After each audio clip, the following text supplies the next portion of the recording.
அல்லாஹ் ரப்புல் இஸ்ஸத் ஜல்ல ஷஅனுஹு வ தஆலா மிகவும் உயர்ந்தவன் அன்புக்குரியவர்கள். அவன் தேவையற்றவன். எங்களின் பக்கமோ ஏனைய படைப்பினங்களின் பக்கமோ அல்லது இந்த வானம் பூமி அவனை தவிர்வுள்ள அனைத்து படைப்பினங்கள், அது மலக்குமார்களாக இருந்தாலும் சரி, நபிமார்களாக இருந்தாலும் சரி, எந்த ஒன்றின் பக்கமும் அணுவளவு கூட தேவையற்றவன் எங்களுடைய ரப்பு அல்லாஹ் ஜல்ல ஷஅனுஹு வ தஆலா. அடியார்களுடைய என்னென்ன தன்மைகள் இருக்கிறதோ அனைத்து தன்மையை விட்டும் அந்த ரப்பு அல்லாஹ் பரிசுத்தமானவன். மனிதனிடத்தில் என்னென்ன தன்மை உள்ளதோ அனைத்து தன்மைகளை விட்டும் ரப்பு அல்லாஹ் பரிசுத்தமானவன். எங்களுக்கு உறக்கம் தேவை, உணவு தேவை, பானம் தேவை, ஓய்வு தேவை, நித்திரை தேவை. அன்புக்குரியவர்களே, வாழ்வதற்கு வாழ்வு தேவை. சத்தியமாக ரப்பு அல்லாஹ் ஜல்ல ஷஅனுஹு வ தஆலா எங்களை போன்ற தன்மைகள் குறையுள்ள நிரப்பமற்ற இந்த அனைத்து தன்மைகளை விட்டும் ரப்பு அல்லாஹ் பரிசுத்தமானவன். அவன் தனித்தவன் என்றாலே அவனது பெருமை நமக்கு விளங்க வரும். அவன் தனித்தவன். தனித்தவன் என்றால் யாருடைய உதவியும் தேவையற்றவன். அவன் நாடியதுதான் நடக்கும். அவனுக்கு எதிர்முகன் யாரும் வர முடியாது. யாரிடத்திலையும் கேட்க வேண்டிய அவசியம் கிடையாது. யாரையும் அனுபவிக்க வேண்டும், சமாளிக்க வேண்டும், எந்த ஒரு தேவைப்பாடும் அல்லாஹ்வுக்கு கிடையாது. يفعل ما يشاء لا يسأل عما يفعل. நாடியதை எல்லாம் செய்வான். செய்ததை பற்றி யாருக்கும் கேட்க முடியாது.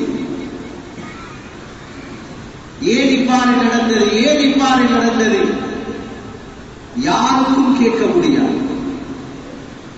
அனைத்து விதமான செயல்பாடும் நுட்ப அறிவுடன் அவனுடைய ஹிக்மத்துடன் மிக அழகான முறையில், தெளிவான முறையில் ரப்பு அல்லாஹ் ஜல்ல ஷஅனுஹு வ தஆலா படைத்திருக்கிறான். இந்த படைப்பை இயக்கிக் கொண்டிருக்கிறான். அன்புக்குரியவர்களே, அல்லாஹ்வின் நல்லடியார்களே, நமக்கு கிடைத்த மிகப்பெரிய அருள் என்ன தெரியுமா? இந்த சொற்பமான இந்த வாழ்க்கையில் அந்த கண்ணியம் மிகுந்த தேவையற்ற பரிசுத்தமான ரப்பு அல்லாஹ்வை ஏற்ற முஸ்லிம்களாக அல்லாஹ் வைத்திருக்கிறார். அல்லாஹ் எங்களுக்கு அவனுடைய விளக்கத்தையும் இந்த ஈமானையும் இஸ்லாத்தையும் தராவிட்டால் சத்தியம் முழு உலகம் சேர்ந்தாலும் எங்களை இந்த இடத்துக்கு கொண்டு சேர்க்க முடியாத கூறியவர்கள். அல்லாஹ் நாடினான், முஸ்லிமாக படைத்தான், முஸ்லிமுடைய கொள்கையை தந்தான், இந்த இடத்திலே ஒன்றை சேர வைத்திருக்கிறார். அன்புக்குரியவர்களே, இந்த பயணம் நீண்ட தூரம் அல்ல, மிக சுலபமான ஒரு பயணம். இந்த பயணத்தில் இந்த நம்பிக்கையுடன், இந்த நம்பிக்கையை சுமந்த நபியவர்கள் எவ்வாறு வாழ்ந்து காட்டினார்களோ அந்த வாழ்க்கையை எடுத்து நடப்பதுதான் இந்த வாழ்க்கையுடைய நிச்சயம். இந்த உலக வாழ்க்கையை சரி செய்வதோ, இந்த உலக வாழ்க்கையில் பட்டங்கள், பதவிகள், நாம் சாதனையாளர்களாக மாறுவதோ இந்த வாழ்க்கையின் நோக்கம் அல்ல. இந்த வாழ்க்கையின் நோக்கம் அன்பு நாயகம் ஸல்லல்லாஹு அலைஹி வஸல்லமை போன்று நான் எவ்வாறு வாழுகிறேன், எந்த அளவு எனக்கும் நபி அவர்களுக்கும் உண்டான ஒப்புமை இருக்கிறது, எனக்கும் அன்பு நபிக்கும் எந்த அளவு ஒப்புமை இருக்கிறது. வாய் ஒளிச்சல் அளவில் அல்ல, அல்லது உள்ளத்தில் நமக்கு அன்பு அதிகமாக இருக்கிறது, நம்பிக்கை அதிகமாக இருக்கிறது என்ற உள்ளத்துடைய வெறும் வார்த்தை ரீதியான, வெறும் மேலங்க ரீதியான ஒரு வெளி தோற்றத்தை அல்லாஹ் எதிர்பார்க்கிறான் என்பது கிடையாது. யதார்த்தத்தில் அல்லாஹ்வுக்கு முன்னிலையில் நான் நிப்பாட்டப்படும் பொழுது நானும் அன்பு நாயகம் ஸல்லல்லாஹு அலைஹி வஸல்லம் அவர்களும் எந்த அளவு எங்களது வாழ்க்கையில் நபி அவர்களை போன்று ஒப்புமையாகும், இதுதான் லட்சியம் வாழ்க்கை. நாம் தொழுதது நபி அவர்களை போன்றா? நாம் கொடுத்த ஜகாத் நபி அவர்களை போன்றதா? நாம் குடித்த நோன்பு நபி அவர்களை போன்றதா? நாம் செய்யக்கூடிய தொழில் நபி அவர்கள் அங்கீகரித்ததை போன்றிருக்கிறதா? நமது குடும்ப வாழ்க்கை, நமது சிரிப்பு, நமது தூக்கம், நமது வெளிவாசல், அன்புக்குரியவர்களே, முஸ்லிமுடைய வாழ்க்கை மிகப்பெரிய அமானிதமானது, பாரமானது. ஒவ்வொரு நொடியையும் செதுக்க வேண்டும். ஒவ்வொரு நொடியுடைய சுத்தத்தையும் ஆராய்ச்சி செய்ய வேண்டும். படித்து பாடமாக்கி அது போன்று வாழுவதுதான் வாழ்க்கையில் வெற்றி. அல்லாஹ் எனக்கும் உங்களுக்கும் அந்த பாக்கியத்தை நசீபாக்குவானாக. எனவே அந்த வாழ்க்கைக்காக வந்திருக்கிறோம் நாம் ஒவ்வொருவரும். எனவே இந்த வாழ்க்கையை ஒரு சந்தர்ப்பமாக பயன்படுத்தி சாலிஹான முத்தகீன்களாக வாழ்வதற்கு முதல் எனக்கும் அப்பால் உங்களுக்கும் நாம் வசியத் நசீஹத்திலும் நல்லுபதேசத்தில் முதல் கணம் பிறப்பித்துக் கொள்கிறேன். மேலான கண்ணியத்துக்குரியவர்களே, இஸ்லாமிய நெஞ்சங்களே, அல்லாஹ்வின் நல்லடியார்களே, வாழ்க்கையில் அல்லாஹ் ஜல்ல ஷஅனுஹு வ தஆலாவை நாம் அடைவதற்கு ஒரு பகுதி இருக்கிறது, இபாதத். நல்லமல்களை அதிகமாக செய்து அல்லாஹ்வை சந்தோஷப்படுத்துவது, இது ஒரு முறை. இதையும் ஸல்லல்லாஹு அலைஹி வஸல்லம் இதை காட்டி தந்திருக்கிறார்கள். இபாதத்துகள் மூலமாக அல்லாஹ்வை சந்தோஷப்படுத்துவது. அல்லாஹ் எனக்கும் உங்களுக்கும் அந்த பாக்கியத்தை நசீபாக்குவானாக. சுன்னத்தான தொழுகைகள், ஃபர்தான தொழுகைகள், நோன்புகள், ஸகாத், ஹஜ், உம்ரா, திட்டம் போட்டு அமல்களை செய்வது, அமல்களுக்காக கால நேரங்களை ஒதுக்குவது, விசேஷமாக குர்ஆன் அல்லாஹ்வை அடைவதற்குரிய மிகப்பெரிய ஒரு அமல் குர்ஆன். நாளாந்தம் தவற விடாமல் குர்ஆனை கருக்கு வைத்து ஓதுவது, அல்லாஹ்வுடைய நேசம் கிடைக்கும், மறைமுகமான ஒரு அருள் கிடைக்கும் வாழ்க்கை. சஹாபாக்கள் சொல்வார்கள், வாழ்க்கை கஷ்டமாகும் பொழுதெல்லாம் நாம் திரும்பி பார்ப்போம். கஷ்டம் வருவதனுடைய அடிப்படை காரணம் அன்றைய நாள் ஓத வேண்டிய குர்ஆனின் அளவு குறைந்து, அன்றைய நாள் வளமையில் ஓதி வந்த குர்ஆனுடைய அளவு குறைந்திருக்கும். அதனால் வாழ்க்கையில் சிரமங்கள் தேடி வரும். குர்ஆனை ஓதுவோம், கஷ்டங்கள் நிவர்த்தியாகும் என்பார்கள் சஹாபாக்கள். அன்புக்குரியவர்களே, அல்லாஹ்வின் நல்லடியார்களே, இது போன்று நமது வாழ்க்கையில் நல்லவர்களை செய்து அல்லாஹ்வை அடைவது, இது மிக முக்கியமான ஒரு தொழில். இது போன்று ரப்பு ஜல்ல ஷஅனுஹு வ தஆலா அவனை அடைவதற்கு, அல்லாஹு அக்பர், அவனது சந்தோஷத்தை அடைவதற்கு, அவனது நெருக்கத்தை அடைவதற்கு ரப்பு அல்லாஹ் ஜல்ல ஷஅனுஹு வ தஆலா நமக்கு தந்திருக்கின்ற இரண்டாவது மிகப்பெரிய ஒரு அமல் என்ன தெரியுமா? அடியான் மற்றவரின் அடியானுடன், ஒரு அடியான் மற்ற அடியார்களுடன் நற்குணத்துடன் நற்பண்புடன் பழகக்கூடிய அஹ்லாக் ஹஸனா இருக்கிறது, நற்குணங்கள் இருக்கிறது. அன்புக்குரியவர்களே, அல்லாஹ்வின் நல்லடியார்களே, அமல் இபாதத்தின் மூலம் எவ்வளவு தூரம் அல்லாஹ்வை அடைய முடியுமோ அதைவிட பன்மடங்கு அல்லாஹ்வை சந்தோஷப்படுத்தலாம் அடியானுடன் நடக்கக்கூடிய நன்னடத்தைகள் மூலம், எங்களுடைய நற்குணங்கள் மூலம், நற்பண்புகள் மூலம். அல்லாஹ் ஒரு அடியானுடைய தஹஜ்ஜுதை விடவும், ஒரு அடியானுடைய அமல்களை பார்த்து சந்தோஷம் அடைவதை விட, ஒரு அடியானுடைய நற்பண்புகளை பார்த்து அல்லாஹ் சந்தோஷம் அடைவார். ஸல்லல்லாஹு அலைஹி வஸல்லம் இதனால் தான் மக்காவிலே இஸ்லாத்தை வந்து முதல் கணம் இந்த பூமிக்கு மேல் அறிமுகப்படுத்தும் பொழுது ஆரம்பமான தஅவத், ஆரம்பமான நபியவர்களுடைய உழைப்பின் அசல் அஹ்லாக்காக இருந்தது. அஹ்லாக்,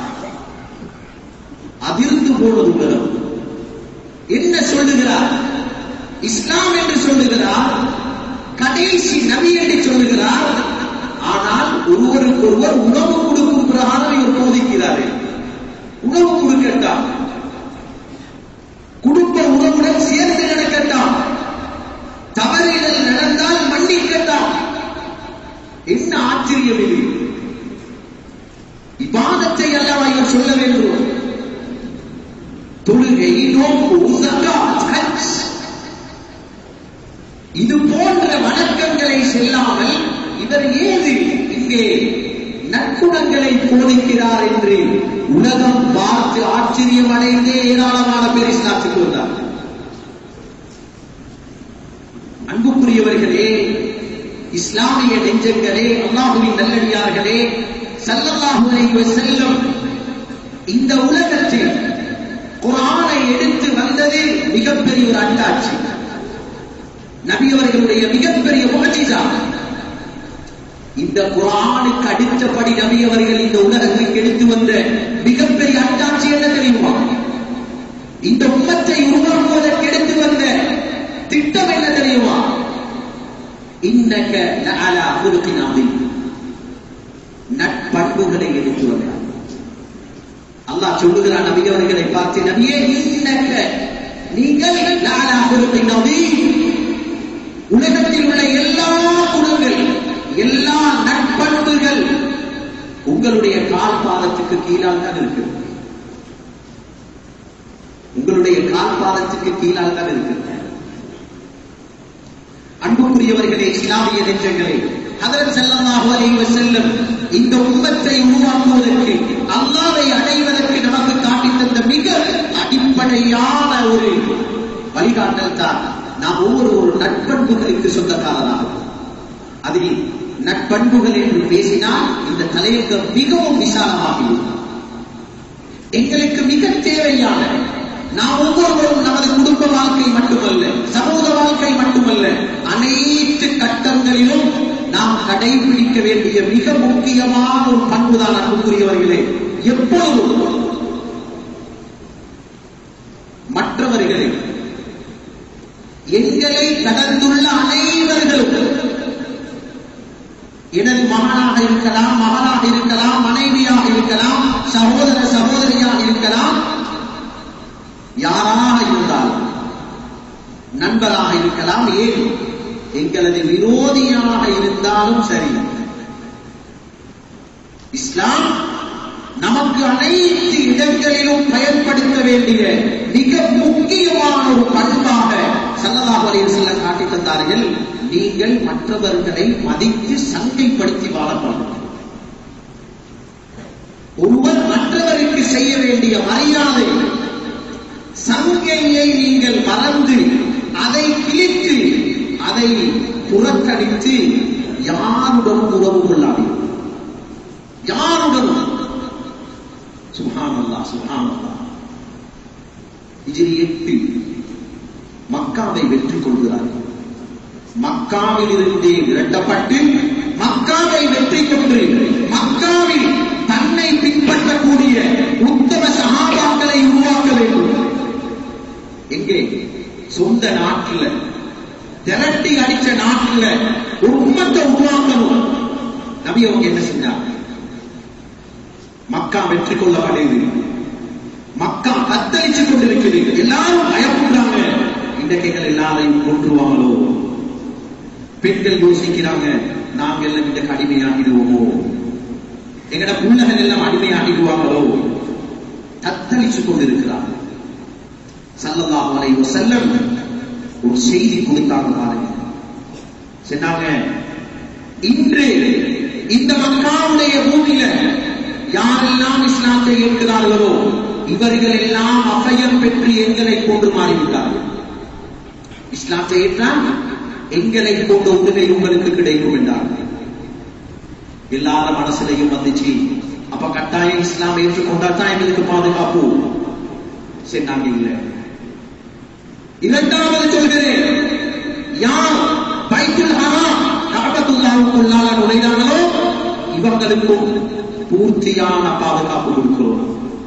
எவ்வளவு கூட்ட காபத்துல்லாவுக்கு வர, எத்தனை கிராமங்கள் இருந்து வர, சுப்ஹானல்லாஹ். வெளியில மாட்டிக்கொள்றவங்க நாங்க மாட்ட வேண்டி வருவோம்.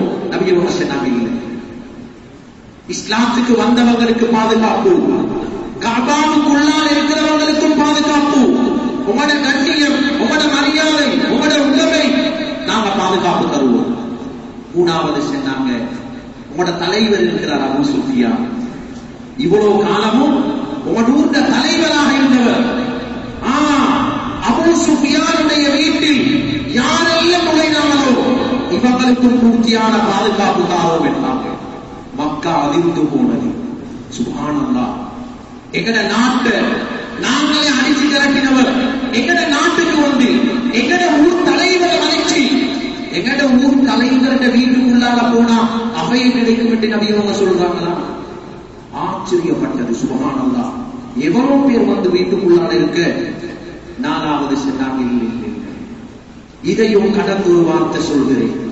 யாரெல்லாம் தனது வீட்டுக்குள்ளால் இருந்து தனது கதவை அடைத்துக் கொள்வீர்களோ இவர்களுக்கும் நாம் பாதுகாப்பு.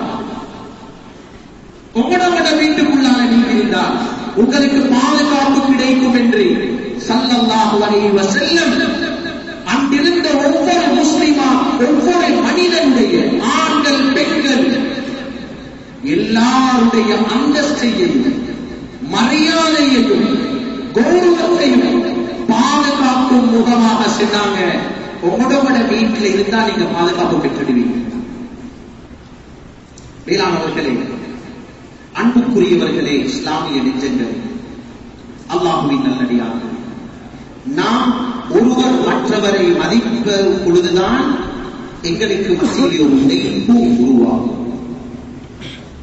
ஒரு கண்ணியமும் ஒரு மதிப்பும் ஒரு நலவும் உருவாகுவதற்கு காரணம் எங்களுக்கு மத்தியில் அல்லாஹ் ஒருவரை அல்லாஹ் பலதரப்பட்ட நிலைமையில் படைத்திருக்கிறார்.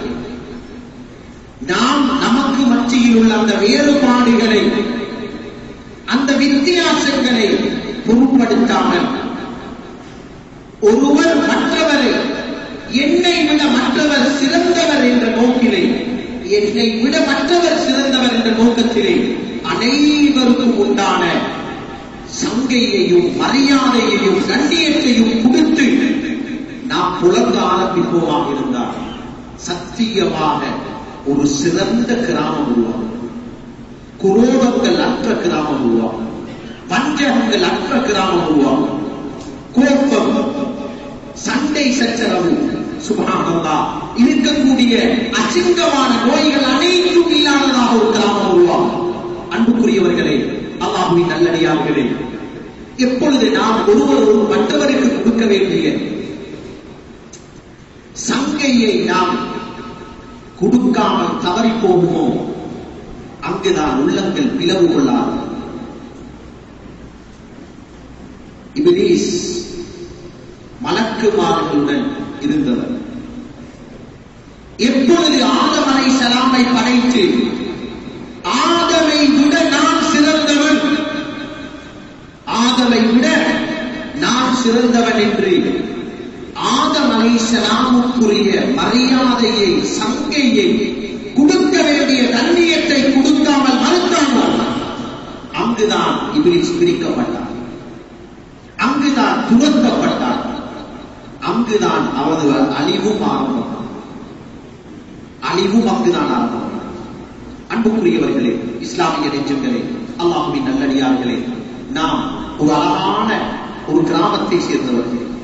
நமது கிராமத்தில் நடக்கக்கூடிய அனைத்து நலவுகளும் இஹ்லாசுடன் அல்லாஹ் பொருந்திக் கொண்டது போன்று நடக்க வேண்டும் என்றிருந்தால் மிக முக்கியம் ஸல்லல்லாஹு அலைஹி வஸல்லம் சொன்னதை போன்று மற்றவர்களுக்குரிய அந்தஸ்துகளை நாம் கொடுத்து, அவர்களுக்குரிய மரியாதையை கொடுத்து, சங்கையை பூர்த்தியான முறையில் செலுத்தினால்தான் ஒரு அழகான சமூகத்தை உருவாக்கலாம். அன்புக்குரியவர்கள், சமூகம் மட்டுமல்ல, குறிப்பாக ஒரு குடும்பத்தை எடுத்துக்கொண்டாலும் சரி, ஒரு கணவன் மனைவியுடைய வாழ்க்கையில் இருந்து ஆரம்பம். கணவன் மனைவிக்கு மத்தியில் கூட ஒருவரை மதிக்காமல் ஒரு மனைவி கணவனுக்கு கொடுக்கக்கூடிய மரியாதை, மனைவி கணவனுக்கு கொடுக்கக்கூடிய மரியாதை எப்பொழுது இல்லாமல் போகுமோ, அன்புக்குரியவர்களே, வெளி தோற்றமான குடும்ப வாழ்க்கை தான் நிம்மதியான சந்தோஷகரமான கண்குளிர்ச்சியான குடும்ப வாழ்க்கை கூட கிடைக்காது. இதனால் தான் ஸல்லல்லாஹு அலைஹி வஸல்லம், நபி ஸல்லல்லாஹு அலைஹி வஸல்லம் தனது வாழ்க்கையில் ஒரு சமூகத்தை கட்டி எழுப்புவதற்கும் ஒருவர் மற்றவருக்கு கொடுக்க வேண்டிய அந்தஸ்து மிக முக்கியம் என்பதை போன்று எங்களுக்கு படித்து தந்தார்கள். நீங்கள் திருமணம் முடித்தால் நமது குடும்பத்துக்குள்ளால் கணவன் மனைவி, மனைவி கணவனுக்கு மத்தியில் குழக்கும் பொழுது, குழந்தைகளுடன் குழக்கும் பொழுது கூட ஒருவர் மற்றவருடைய மரியாதையை உடைத்துவிடக் கூடாது. அதுக்கு எந்த ஒரு விதமான தீங்கும் விளைவித்து விடக்கூடாது. அன்புக்குரியவர்களே, அல்லாஹ்வின் நல்லடியார்களே, இஸ்லாமிய நெஞ்சங்களே, குறிப்பாக சொல்கிறேன், இன்று நமது சமூகத்தில் காணப்படக்கூடிய ஒரு கவலையான செய்திதான், கண்ணீர் வடிக்க வேண்டிய செய்திதான். இன்று ஜாஹிலியத் உருவாகி இருக்கிறது. ஜாஹிலியத் எவ்வாறு ஜாஹிலியத்துடைய காலத்தில் ஆண்கள் பெண்களை அடிமைத்துவப்படுத்தி பெண்களை வேலைக்காரிகளை போன்று சிரமப்படுத்தி அதற்கு அவர்களுக்குரிய மரியாதையையும் சங்கையையும் கொடுக்காமல் தாழ்த்தினார்களோ, அது போன்று அல்லாஹ் பாதுகாப்பானாக நமது நாட்டில் ஊடுருவக்கூடிய காட்சிகள் தென்பட்டுக் கொண்டிருக்கிறது. அல்லாஹு அக்பர், அல்லாஹு அக்பர். அன்புக்குரியவர்களே, இஸ்லாமிய நெஞ்சங்களே, அல்லாஹ்வின் நல்லடியார்களே, ஆண்கள் பெண்களை மதிப்பது அவசியம்.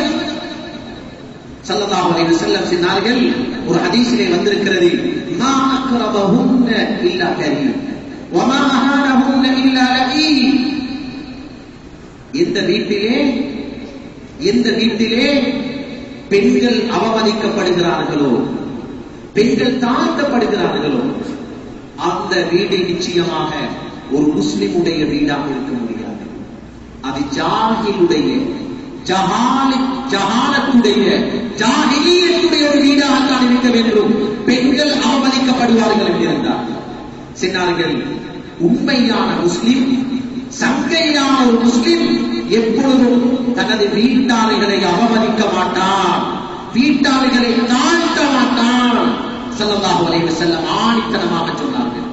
மேலானவர்களே, அன்புக்குரிய இஸ்லாமிய நெஞ்சங்களே, அல்லாஹ்வின் நல்லடியார்களே, கணவன், ஆண்கள், நாம் நமது பெண்களுக்கு கொடுக்கக்கூடிய கௌரவம் என்ன? பெண்களுக்கு கொடுக்கக்கூடிய மதிப்பு என்ன? எதை வைத்து மதிப்பு கொடுப்பது? எவ்வாறு மதிப்பு கொடுப்பது? சுப்ஹானல்லாஹ். ஆடையை வாங்கி கொடுப்பதா, இல்ல ஆபரணங்களை வாங்கி கொடுப்பதா, இல்ல மெடல்களை வாங்கி கொடுக்கிறதா அவர்களை கண்ணியப்படுத்துறது? இல்லை அன்புக்குரியவர்களே, ஒரு ஆண் தனது மனைவியை மதிக்கக்கூடிய அந்த சங்கை மிகுந்த காரியத்தை ஸல்லல்லாஹு அலைஹி வஸல்லம் படித்து தந்தார்கள். எவ்வாறு படித்து தந்தார்கள் தெரியுமா?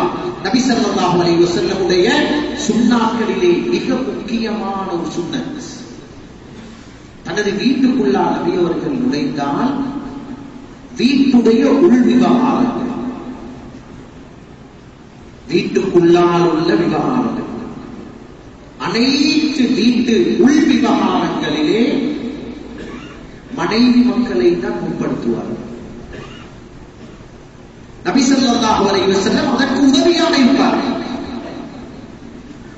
அவர்களை முற்படுத்தி, அவர்களுடைய ஆலோசனையை முற்படுத்தி, அவர்கள் விரும்புவது போன்று உள் விவகாரங்களை அமைத்து செல்லும் பொழுது நபி அவர்கள் அதுக்கு உதவியாக இருப்பார்கள். அன்புக்குரியவர்களே, அல்லாஹ்வின் நல்லடியார்களே, அனஸ் பின் மாலிக் ரலியல்லாஹு அன்ஹு கேட்டார்கள், ஆயிஷா ரலியல்லாஹு அன்ஹாவிடத்திலே நபி அவர்கள் வீட்டுக்குள்ளால் எப்படி இருப்பாங்க? எப்படி இருப்பாங்க? ஆயிஷா ரலியல்லாஹு அன்ஹா 4 வாசகம் சொன்னாங்க. அல்லாஹ் எனக்கும் உங்களுக்கும் இதை விளங்கப்படுத்துவானாக. சொன்னார்கள், நபி அவர்களுடைய வீட்டு வாழ்க்கையை பற்றி கேட்கிறீர்கள், குர்ஆனை படித்து பாருங்கள். குர்ஆன் தான் வீட்டு வாழ்க்கை. நபி அவர்களுக்கு அனஸ் ரலியல்லாஹு சொன்னாங்க, கொஞ்சம் தெளிவுபடுத்திடுவோமா? சொன்னாங்க, அனஸ், நபியவங்க வீட்டுக்குள்ளால வந்தா எப்படி இருப்பாங்க? நபியவர்கள் நபியாக இருந்தும் கூட, அவ்வளவு மிகப்பெரிய அமானிதத்தை சுமந்திருந்தும் கூட, எங்களுடைய இஸ்தனத்துக்குள்ளால் வந்தால் ஸல்லல்லாஹு அலைஹி வஸல்லம் எங்களுக்கு உதவியாகத்தான் இருப்பார்கள். எங்களுக்கு உதவியாக நபி அவர்கள் இருப்பார்கள். என்ன விதத்தில் உதவி செய்வார்கள்? என்ன விதத்தில் உதவி செய்வார்கள்? சொன்னார்கள், ஆயிஷா ரலியல்லாஹு அன்ஹா, யுரத்திகு ஸௌபஹு, யஹ்சிஃப் நஅலஹு, யஹ்துமு நஃப்ஸஹு, யஹ்லுபு ஷாத்தஹு. சொன்னார்கள், அனஸ் வீட்டுக்குள்ளால நபி அவங்க வந்தா ஹஜ்ரத் ஸல்லல்லாஹு அலைஹி வஸல்லம் தனது ஆடை பிஞ்சிருந்தால், தனது ஆடை பிஞ்ச அந்த ஆடையை நபி ஸல்லல்லாஹு அலைஹி வஸல்லம் தான் தேய்த்துக் கொள்வார்கள். எங்களிடத்தில் தரமாட்டார். சில நேரம் பாதணி பிஞ்சிருந்தால் பாதணியையும் நபி அவர்கள் தான் தேய்த்துக் கொள்வார்கள். எங்களிடத்தில் தரமாட்டார். அனஸ் ரலியல்லாஹு ஆச்சரியப்பட்டார். இவ்வளவு சாதாரண வேலையை நபி அவங்க செய்வாங்க.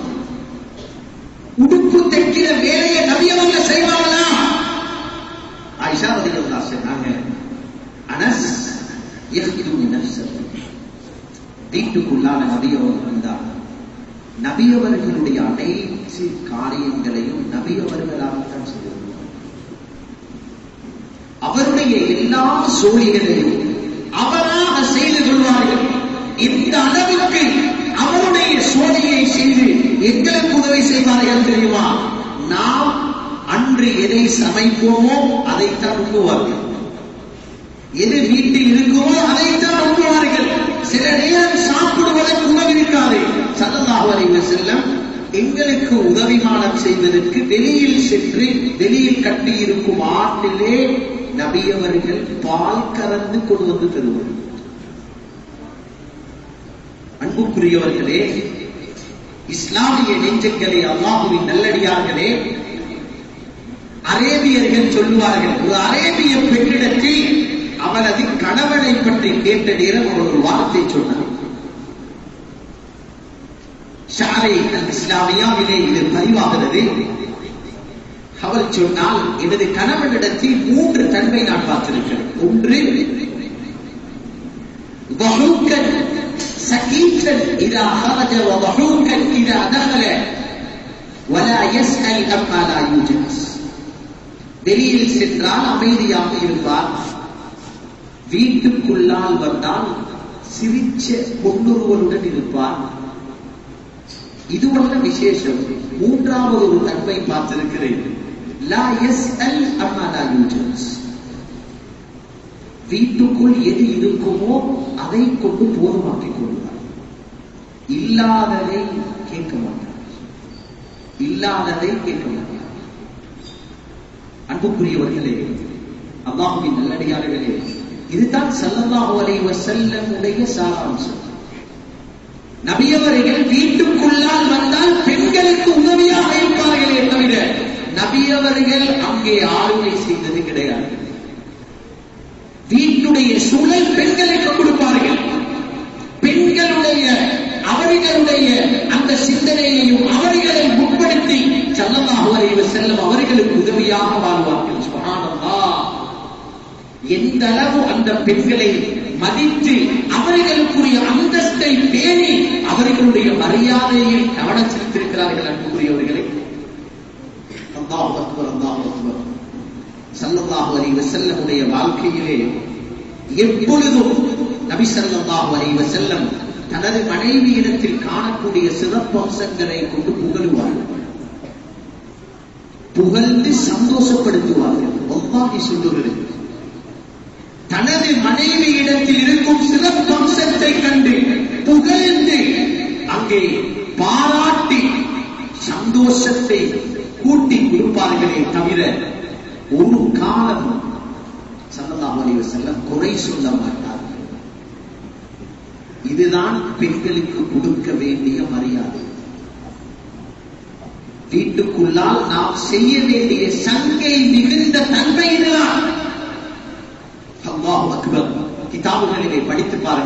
தனியான ஒரு பாடம் இருக்கிறது. மனாகிப் அஸ்வாஜி நபி ஸல்லல்லாஹு அலைஹி வஸல்லம். நபி அவர்கள் மனைவிமார்களை பற்றி என்னென்ன சொல்லி இருக்கிறார்? தனது ஒவ்வொரு மனைவிமாரை பற்றியும் நபி அவர்கள் என்னென்ன வார்த்தையை கொண்டு புகழ் பாடியிருக்கிறார்கள். இது தனியான ஒரு பாடம். அன்புக்குரியவர்களே, இஸ்லாமிய நெஞ்சங்களே, ஊரை புகழ் பாடுகிறோம். நமது சகோதர சகோதரி, நமது குழந்தைகளை புகழ் பாடுகிறோம். வாழ்க்கையில் எத்தனை தடவை எனது மனைவியை பார்த்து நாம் புகழ் பாடியிருக்கிறோம். சமைத்து தருகின்ற சாப்பாடு, நமக்கு செய்கின்ற எத்தனை விதம் விதமான சேவை. சுப்ஹானல்லாஹ். அன்புக்குரியவர்களே, எங்கள் அனைவர்களது தொழில்களும் நேரம் குறிப்பிடப்பட்டது. நேரம் குறிப்பிடப்பட்ட தொழிலை செய்கிறோம். அது மட்டுமல்ல, நமது தொழில் ஒன்றுதான். ஒரு வேலையை செய்வதுதான் நமது கடமை. ஆனால் ஒரு மனைவியை பொறுத்தவரையில் நேரம் குறிப்பிடப்படாத தொழிலாளியம். இரவும் அவனது கடமை இருக்கிறது, பகலும் கடமை இருக்கிறது. ஒரு விதமான கடமையா என்று பார்த்தா அந்த கடமை ஒரு விதமும் கிடையாது. அங்கே நோய் வந்தால் அங்கே ஒரு டாக்டராக, அங்கே குழந்தைகள் உணவு என்று கேட்டால் ஒரு சமையல்காரியாக, ஆடைகளை கழுவ வேண்டும் என்று வந்தால் ஆடைகளை கழுவக்கூடிய ஒரு நோபியாக. அல்லாஹ் அக்பர், அல்லாஹ் அக்பர். சத்தியம் விட்டு சொல்கிறேன், சத்தியம் விட்டு சொல்கிறேன். இதனால் தான் ஸல்லல்லாஹு அலைஹி வஸல்லம் எந்த ஒரு கட்டத்திலும் படித்து பாருங்கள், கோபம் வர வேண்டிய கட்டத்தில் கூட ஸல்லல்லாஹு அலைஹி வஸல்லம் மனதை நோகும் விதமாக மனைவி வாரிக்கு கடுமையான ஒரு வார்த்தை சஹீஹ் புகாரிலே 3 விதமான ஹதீஸ் பதிவாகிறது. ஆயிஷா ரலியல்லாஹு அன்ஹாவுடைய வீட்டிலே இருந்த நபி அவர்கள், அன்றைய ஆயிஷா ரலியல்லாஹுடைய டர்ன், நபி அவங்க வீட்டில் இருக்கிறாங்க, ஆயிஷா நாயகி இருக்கிறாங்க. சற்று நேரம் கதவு தட்டப்படுகிறது. ஸல்லல்லாஹு அலைஹி வஸல்லம் சொன்னாங்க, ஆயிஷா யார் என்று பாருங்க. ஆயிஷா ரலியல்லாஹு அன்ஹா கொஞ்ச நேரம் பொறுமை செஞ்சாங்க. நபி அவங்க சொன்னாங்க, போய் திறவுவாங்க. ஆயிஷா ரலியல்லாஹு அன்ஹா போகும்போது நபி அவங்க சொன்னாங்க, நான் நினைக்கிறேன் உம்மு சலமா வந்திருக்கிறாங்க. உம்மு சலமா ஹஜ்ரத் ஆயிஷா ரலியல்லாஹு அன்ஹா அடுத்த மனைவி, நபி அவர்களுடைய அடுத்த மனைவி. ஆயிஷா ரலியல்லாஹு அன்ஹா இருக்கிறாங்க. உம்மு சலமா ரலியல்லாஹு அன்ஹாவுடைய கரத்திலே ஒரு தட்டு, பலகையினால் உண்டான ஒரு தட்டு, அந்த தட்டிலே மாமிசமும் ரொட்டியும் வைத்து நீண்ட நாளுக்கு பின்னால் ஒரு சந்தோஷமான உணவு கிடைத்திருக்கிறது, கணவனுக்கும் கொடுத்து சாப்பிடலாமே என்று ஆசையுள்ள உணவு தட்டை எடுத்து வந்திருக்கிறார். ஆயிஷா ரலியல்லாஹு தொடர்ந்து பார்த்தா, ஏண்ட டைம்ல பக்கத்து வீட்டு மனுஷி, பக்கத்து வீட்டு இரண்டாவது மனைவி ஏண்ட டைம்ல எங்களுக்கு ஏண்ட கணவனுக்கு சாப்பாடு கொடுங்க. சின்ன மனுஷி ஆயிஷா ரலியல்லாஹு, சின்ன பொம்பளை. அல்லாஹ் அக்பர். ஆவேசம், ரோஷம், கொஞ்சம் கோபம் வந்த ரோஷத்துல உம்மு சலமா ரலியல்லாஹு கையில் இருந்த தட்டுக்கு ஓங்கி அடித்தார். தட்டுக்கு அடித்த கணம் தட்டு கீழே விழுந்தது, வீட்டுக்கு வெளியில விழுந்து தட்டு உடைகிறது, மாமிசங்கள் தெரிக்கிறது, உணவும் பறக்கிறது. சுப்ஹானல்லாஹ். ஸல்லல்லாஹு அலைஹி வஸல்லம் திடீரென்று ஓடி வந்தார்கள். வந்து பார்த்தா ஹஜ்ரத் உம்மு சலமா வீட்டுக்கு வெளியில் ஹஜ்ரத் ஆயிஷா கோபத்துடன் நின்று கொண்டிருக்கிறார்கள். அன்புக்குரியவர்களே, இஸ்லாமிய நெஞ்சங்களே, வாலிபர்களே, அல்லாஹ்வுக்காக கேட்கிறேன், கொஞ்சம் யோசிச்சு பாருங்க. எங்கட லைஃப்ல இப்படி ஒரு கட்டம் நடந்தா நானும் நீங்களும் என்ன சொல்லுங்க? வீட்டுக்கு வந்திருக்கிறோம் விருந்தாள், உணவு தட்டோடு வந்த ஒரு மனுஷிக்கு, ஒரு மனிதனுக்கு எங்களது மனைவி இப்படி நடந்து கொண்ட நானும் நீங்களும் என்ன செய்வோம்? என்ன செய்வோம்? அல்லாஹ் அக்பர், அல்லாஹ் அக்பர். அல்லாஹ் மன்னிப்பானாக, அல்லாஹ் மன்னிப்பானாக. நம் அனைவரையும் அல்லாஹ் மன்னித்து பொருந்திக் கொள்வானாக. நம் விளக்கத்தை அல்லாஹ் நசீவாக்குவானாக. ஸல்லல்லாஹு அலைஹி வஸல்லம் ஓடோடி வந்தார்கள். திருடினார்கள், தனது கரத்தால் உடைந்த தட்டை புரட்டினார்கள், மாமிசத்தை புரட்டினார்கள், ரொட்டி துண்டை புரட்டினார்கள். புறக்கும் பொழுது உம்மு சலமாவை பார்த்து ஒரு வார்த்தை சொன்னார். உம்மு சலமா வாரத் உம்முக்கும் உம்மு சலமா, உம்மு சலமா உங்களுடைய தாய் ஆயிஷா கொஞ்சம் ரோசப்பட்டிருக்கிறாங்க, மன்னிச்சு கொண்டோ. உம்மு சலமா உங்களோட தாய் ஆயிஷா இன்னைக்கு ரோசப்பட்டுட்டாங்க, அவங்கள கொஞ்சம் மன்னிச்சுக்கணுமா என்று சொல்லி ஸல்லல்லாஹு அலைஹி வஸல்லம் முழு மாமிசத்துண்டையும் புரட்டி நபி அவர்களை சுமந்து 2 பேரையும் சமாளித்து வீடு திரும்பினார்கள். வேளாண்மைகளே, அன்புக்குரிய இஸ்லாமிய நெஞ்சங்களே, அல்லாஹ்வின் நல்லடியார்களே, மனைவிமார்களிடத்தில் நடக்கக்கூடிய தவறுகள் ஒன்றிருக்கிறது. அல்லாஹ்வுக்கு ஏவின ஒரு கட்டளைக்கு மாற்றம் செய்வது.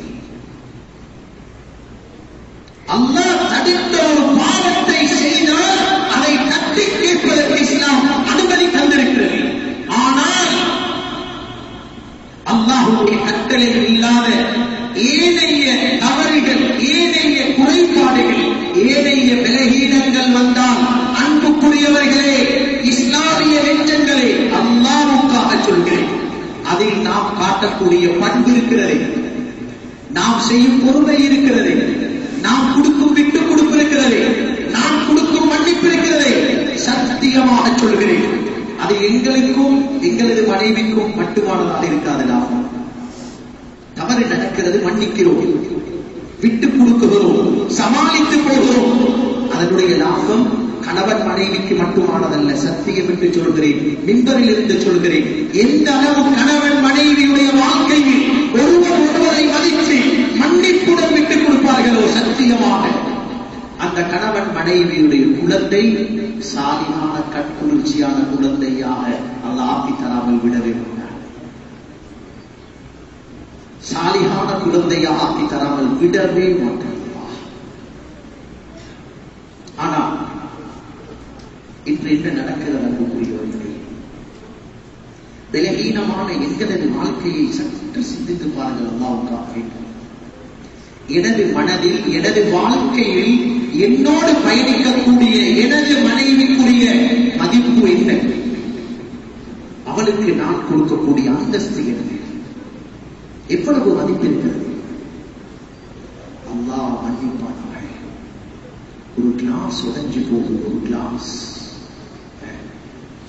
ஒரு பிளேட் உடைஞ்சு போகுது, தவறுதலா கையிலிருந்து விழுது, 4 புள்ள விளையாடி கொண்டிருக்கிறார். விழுந்த கணம் இவர் சத்தம் போடுறார். யாரு? பாப்பா, கணவன். எவ்வளவு அசிங்கமான வார்த்தையால திட்டாங்க, எவ்வளவு கீழ்த்தரமான முறையில் நடந்து கொள்கிறார். ஒரு சின்ன ஒரு கோப்பை, சின்ன ஒரு பிளேட், சின்ன ஒரு சத்தியமாக சொல்றேன், பதிய வச்சுக்கோ. சின்ன சின்ன காரியங்களுக்கு கோபப்படுறது இருக்குதே, இந்த கோபம் ஆரோக்கியமானதல்ல. துனியாவுடைய அற்ப சொற்ப விடயங்களுக்கு அடைகின்ற கோபத்தின் ரகசியம் என்ன தெரியுமா? முதல் ரகசியம், ஒரு விடயம் பிழையாக நாம் எதிர்பார்த்ததற்கு முரணாக நடந்ததனால் நமக்கு ஆவேசமும் கோபமும் வருகின்றது என்றால் முதல் அர்த்தம் என்ன தெரியுமா? நீ அந்த பெண் மீது கோபப்படுவது கிடையாது. அல்லாஹ் நடக்க வேண்டும் என்று நாடிய அல்லாஹுடைய நாட்டத்துக்கு எதிர்ப்பாக நீ கோபப்படுகிறாய். அல்லாஹுடைய நாட்டத்துக்கு எதிர்ப்பாக நீ கோபப்படுகிறாய். இரண்டாவது, அந்த அற்பமான பொருளை, அந்த அற்பமான பொருள் கோபப்படக்கூடிய அந்த மனிதனை விடவும் நமக்கு பொறுமதியாக இருக்கு. இதுதான் கோபத்துடைய ரகசியம். ஒரு பிளேட்டுக்காக, ஒரு கோப்பைக்காக கோபம் கொள்கிறோம் என்றால் அந்த கோப்பை எனது மனைவியை விட பொறுமதியாக மாறிவிட்டாலோ என்பதுதான் ரகசியம்.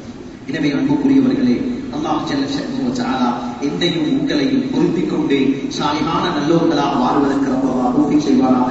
கேட்ட ஒவ்வொரு விடயங்களையும் மௌத் வரை பேணுதலாக நமது வாழ்க்கையை சரி செய்து நல்ல முறையில் வாழ்வதற்கு தௌஃபீக் செய்வானாக. வஆஹிரு தஅவானா அல்ஹம்துலில்லாஹி ரப்பில் ஆலமீன். அல்ஹம்துலில்லாஹி